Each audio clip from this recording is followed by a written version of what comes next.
Sixième calcul réfléchi, numéro 27. Premier, je dois comparer deux fractions, 7 neuvièmes et 2 tiers. Pour les comparer, je vais les transformer pour qu'elles aient le même dénominateur. 7 neuvièmes, je le garde. Et 2 tiers, je vais les transformer en neuvièmes. Pour passer de 3 à 9, je multiplie par 3. Comme je multiplie par 3 en bas, je multiplie par 3 en haut. Ça fait 6 neuvièmes. Et donc, je dois comparer 7 neuvièmes et 6 neuvièmes. Et donc, 7 neuvièmes, c'est plus grand que 6 neuvièmes. Donc, je pique le plus petit ou je mange le plus grand. Et donc, 7 neuvièmes est plus grand que 2 tiers. J'aurais aussi pu calculer les fractions, mais 2 tiers, c'est un peu dur à poser. Et en plus, ça ne s'amène pas. Donc, la méthode la plus simple, c'est de transformer les deux fractions pour qu'elles aient le même dénominateur. Deuxième, il faut que je traduise en pourcentage le quart de la moitié. C'est un peu dur. Donc, je commence par faire un disque. Donc là, je prends la moitié. Et de cette moitié, je prends un quart. Donc voilà, c'est à peu près ça. Le quart de la moitié de la pizza. Il faut donc le quart de la moitié. Et donc, ici, j'ai une part de pizza sur les 8. Parce qu'en fait, si les parts seraient égales, j'aurais bien 8 parts de la même taille, et j'en prends une. Donc, une sur les 8. Donc, ça fait 1 huitième. Donc, je dois transformer 1 huitième. Le quart de la moitié, ça fait 1 huitième. 1 huitième en pourcentage.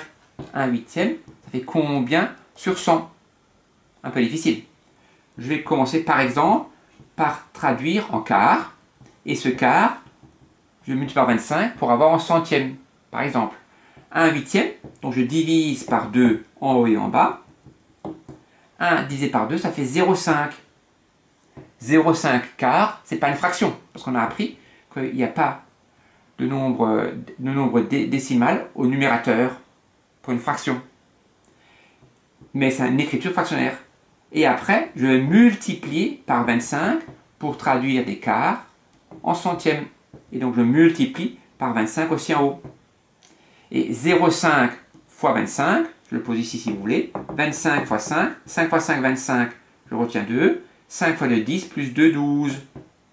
Et donc, ça fait 12,5%. 12,5%. Ouh, c'est un peu dur. Troisième, calculer l'aire du triangle. L'aire d'un triangle, c'est la longueur d'un côté qu'on appelle base, multiplié par la hauteur relative à ce côté, et je divise par 2.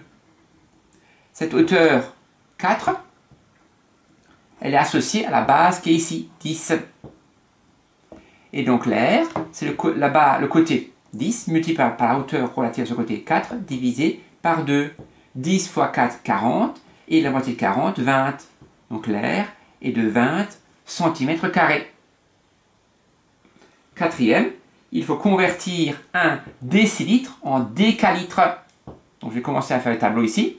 Millilitre, centilitre, décilitre, litre, décalitre, hectolitre. Et donc je place 1 dans la colonne des centilitres. Et moi je le veux en décalitre. Décalitre c'est ici.